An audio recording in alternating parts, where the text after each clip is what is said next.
নমস্কার বন্ধুরা, কাঁচা আম দিয়ে আজকে আপনাদের সঙ্গে খুবই সুস্বাদু একটা আচার তৈরি করে দেখাবো। এই আচারটা একবার খাওয়ার পর বারবার এই রকমভাবে বানিয়ে খেতে চাইবেন।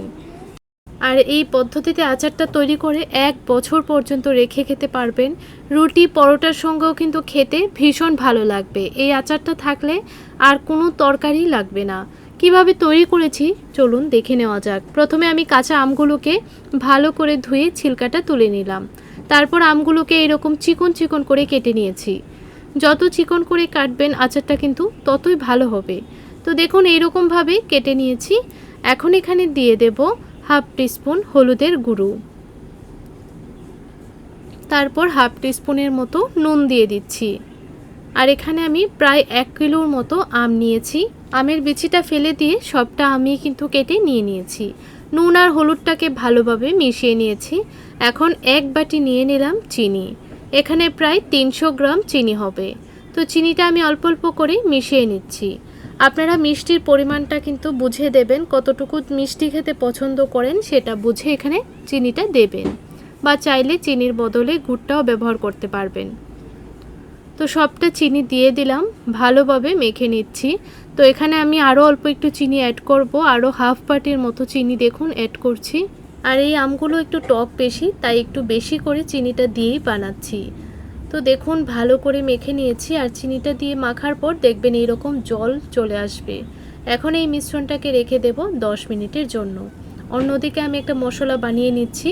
কড়াইয়ের মধ্যে দিয়ে দিলাম হাফ টিস্পুন আস্ত জিরে, হাফ টিস্পুন আস্ত ধনিয়া, হাফ টিস্পুন মেথি, আর দিয়ে দেব হাফ টিস্পুন মৌরি। এখন শুকনো খোলায় ভালোভাবে কিন্তু এটাকে ভেজে নিতে হবে। তো ভালোভাবে ভেজে নিয়েছি। এখন এগুলোকে শিলনোড়ার মধ্যে একদম মিহি করে গুঁড়ো করে নেব। আপনারা চাইলে মিক্সিতেও কিন্তু গুঁড়ো করতে পারবেন। তো সবগুলো মশলা নামিয়ে নেবার পর এখন যে আমি আমের মিশ্রণটা মেখে নিয়েছিলাম সেটা কড়াইয়ের মধ্যে দিয়ে দেব। আর দেখুন প্রায় 10 মিনিটের মতো রেখেছিলাম, অনেকটা কিন্তু জল বের হয়েছে। তো কড়াইয়ের মধ্যে ডাইরেক্ট ঢেলে দিলাম। এখন ভালোভাবে নাড়াচাড়া করে এটাকে রান্না করে নিতে হবে। গ্যাসের ফ্লেমটা লোতে রেখে প্রায় 5 মিনিটের মতো রান্না করে নিয়েছি। দেখুন চিনিটা কিন্তু পুরোপুরি গলে গেছে আর আমগুলোও কিন্তু মোটামুটি সেদ্ধ হয়ে গেছে। এখন এখানে দিয়ে দিচ্ছি হাফ টিস্পুনের মতো কাশ্মীরি লঙ্কার গুঁড়ো। এখানে আমি ঝাল ব্যবহার করব না, আপনারা চাইলে কিন্তু হাফ টিস্পুনের মতো লাল লঙ্কার গুঁড়ো অ্যাড করতে পারেন।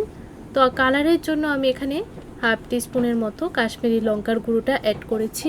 এখন ভালোভাবে দেখুন মিশিয়ে নিচ্ছি।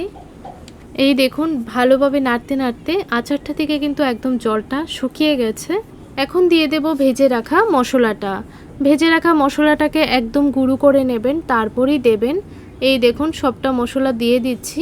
মশলাটা দেবার পর ভালোভাবে নাড়াচাড়া করে মিশিয়ে নেব। তারপর গ্যাসের ফ্লেমটা অফ করে আচারটাকে একটা বাটিতে নামিয়ে নেব। আপনাদের কাছে আমের এই আচার রেসিপিটা কেমন লাগলো কমেন্ট করে জানাবেন। আর রেসিপিটা দেখে যদি একটু উপকৃত হয়ে থাকেন তাহলে চ্যানেলটিকে সাবস্ক্রাইব করে রাখতে পারেন। এই ধরনের আরও নতুন নতুন রেসিপি আমার চ্যানেলে দেওয়া আছে, চাইলে চ্যানেলটি ভিজিট করতে পারেন। তো দেখুন বন্ধুরা আচারটা কিন্তু একদম ঠান্ডা হয়ে গেছে। এখন একটা কাচের বয়ামের মধ্যে রেখে দেব আর মুখটা খুব ভালোভাবে লাগিয়ে দেব।